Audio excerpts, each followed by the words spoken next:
एका शेअरवर तब्बल 38 रुपये डिव्हिडंड. हो मित्रांनो, भारतातील दिग्गज कंपनी लार्सेन्स अँड टर्बो म्हणजेच LNT ने आपल्या गुंतवणूकदारांसाठी मोठी खुशखबर दिली आहे. जर तुम्ही लॉंग टर्म इन्व्हेस्टर असाल किंवा डिव्हिडंड इन्कम कमवायचं असेल तर हा व्हिडिओ शेवटपर्यंत नक्की बघा. कारण आज आपण जाणून घेणार आहोत LNT ही कंपनी किती डिव्हिडंड देणार, कोणाला मिळणार, रेकॉर्ड डेट काय आहे आणि भविष्यात हा स्टॉक अजून वाढू शकतो का. नमस्कार मित्रांनो, स्वागत आहे तुमचं आपल्या कोकणी ट्रेडर ऑफिशियल या चॅनल वरती. इथे आपण रोज share market, dividend stocks, bonus share, swing trading आणि इन्व्हेस्टमेंट बद्दल माहिती घेत असतो. म्हणून जर तुम्ही अजून चॅनल सबस्क्राईब केलं नसेल तर आत्ताच सबस्क्राईब करा आणि बेल आयकॉन प्रेस करा. सर्वात आधी थोडक्यात समजून घेऊया LNT म्हणजे काय. लार्सेन अँड टर्बो ही भारतातील सर्वात मोठ्या इंजिनिअरिंग आणि इन्फ्रास्ट्रक्चर कंपन्यांपैकी एक आहे. ही कंपनी मोठमोठे प्रोजेक्ट करते, जसे की metro project, highways, buildings, defence projects, power projects आणि टेक्नॉलॉजी सर्व्हिसेस. भारतामध्ये जिथे मोठे कन्स्ट्रक्शन किंवा इन्फ्रास्ट्रक्चर डेव्हलपमेंट दिसतं तिथे अनेकदा LNTचा सहभाग असतो. म्हणूनच अनेक मोठे इन्व्हेस्टर्स या कंपनीकडे लॉंग टर्म इन्व्हेस्टमेंट म्हणून पाहत असतात. आता येऊया सर्वात महत्त्वाच्या अपडेटकडे. LNT कंपनीने फायनल इयर 2025-26 साठी 38 रुपये प्रति शेअर फायनल डिव्हिडंड जाहीर केला आहे. म्हणजे जर का तुमच्याकडे 100 शेअर्स असतील तर तुम्हाला अंदाजे 3800 रुपये 3800 रुपये डिव्हिडंड मिळू शकतो. आणि जर का तुमच्याकडे 500 शेअर्स असतील तर जवळपास 19,000 रुपये डिव्हिडंड तुम्हाला मिळू शकतो. यामुळे इन्व्हेस्टर्स मध्ये खूप उत्साह पाहायला मिळत आहे.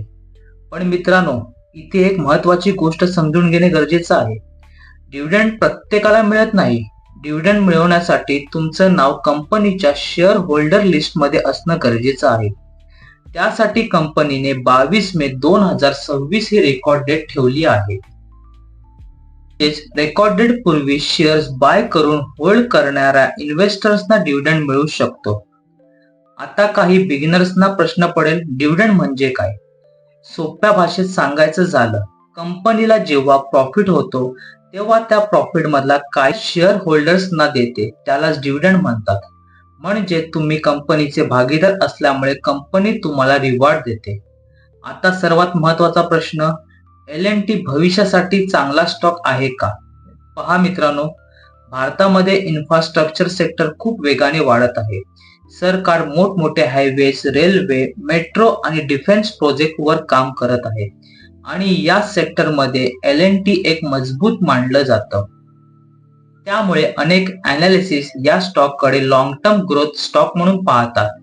पण लक्षात ठेवा, शेअर मार्केटमध्ये रिस्क नेहमीच असते. म्हणून कोणतीही इन्व्हेस्टमेंट करण्यापूर्वी स्वतःचा अभ्यास नक्की करा. एक गोष्ट लक्षात घ्या, जे स्टॉक नियमित डिव्हिडंड देतात ते स्टॉक अनेक लॉंग टर्म इन्व्हेस्टरना जास्त सुरक्षित वाटतात. कारण अशा कंपन्या फायनान्शियली मजबूत असण्याची शक्यता जास्त असते आणि LNT अनेक वर्षापासून इन्व्हेस्टरचा विश्वास जिंकत आहे. हा व्हिडिओ फक्त एज्युकेशन पर्पज साठी आहे. आम्ही सेबी रजिस्टर्ड ऍडवायझर नाही.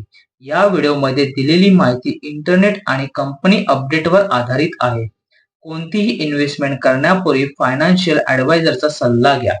तर मित्रांनो, तुम्हाला काय वाटतं, LNT लॉंग टर्म साठी चांगला स्टॉक आहे का आणि तुमच्याकडे LNT चे शेअर्स आहेत का. कमेंट मध्ये नक्की सांगा. व्हिडिओ आवडला तर लाईक करा, शेअर करा आणि चॅनलला सबस्क्राईब करायला विसरू नका. धन्यवाद.